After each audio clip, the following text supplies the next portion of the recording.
Hello CMA students, both CMA Final and CMA Inter. In this video, I will tell you 3 common mistakes which every CMA student will do while writing the exams.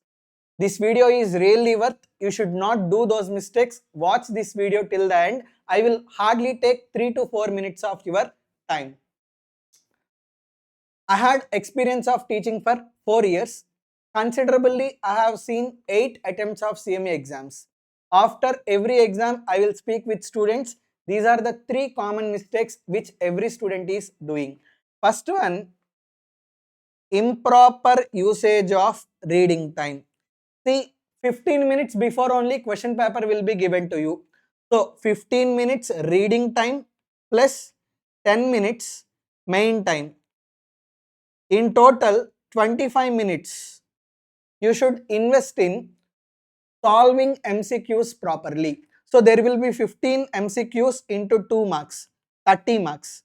Out of 15 MCQs, in first 25 minutes, if you can attempt at least 8 to 9 MCQs confidently, sufficient 16 to 18 marks are there in your pocket. That means what? In first 15 minutes of reading time plus 10 minutes of main time, if you already scored 16 to 18 marks, how much confident you will be? That confidence is required. The moment you should start your examination with confidence, the moment you start examination with confidence, automatically that confidence will continue till the end of the examination. Overall, you are going to present the paper properly and perfectly. So first, don't start with descriptive, start with MCQs, 15 minutes reading time, 10 minutes main time. In 25 minutes, you should minimum score 16 to 18 marks, 8 to 9 MCQs perfectly. Second, wrong selection of questions. See, there will be 7 descriptive questions. Out of 7 questions, you need to write 5 questions. Am I correct? Invest 10 to 15 minutes of time in reading all the questions. Read all the questions 2, 3, 4, 5, 6, 7, 8. Choose those questions which you know to the best. Let's say, like I am writing CMA exam. I will invest 10 minutes of time or 15 minutes of time in reading all the questions. Question 2, 3, 4, 5, 6, 7, 8. I thought question 8B is the question which I know. If I write question 8B, I will get most full marks or I will get maximum marks. So first I will write question 8B. Then I came to know question 4A is the best question. If I write question 4A also, I will get maximum marks. Then I will write question 4A. There is no such rule that you should write all the questions in order.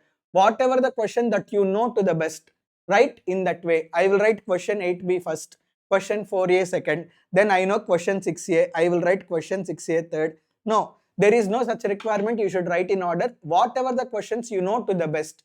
In that way, write the questions. The thing is, first, when you write the question that you know to the fullest, it gives you a lot of confidence. Likewise, you need to write. So, like I have answered 4 questions.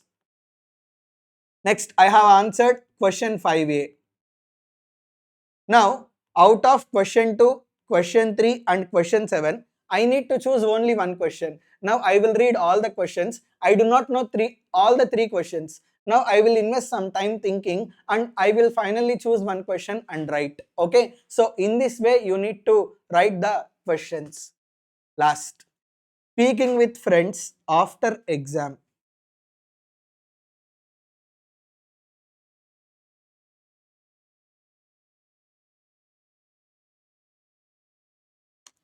See, after completion of exam, I request you, don't speak with your friends. Once exam is over, it is over. Don't keep discussion with friends because you might do some answer wrong.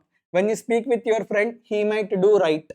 So whenever you speak with your friend, you will realize the mistake. The moment you realize the mistake, that mistake will haunt you and that mistake will not let you write the rest of the exams properly. So if you speak with your friends, so whatever the conversation happened, that conversation will have impact on your next exam, tomorrow's exam. That's why don't speak with your friends. Okay, don't speak with your friends after exam. These are the 3 common mistakes which every student do. Please don't do this mistake. Avoid this mistake. I wish you all the very best for your exams. Thank you. Bye.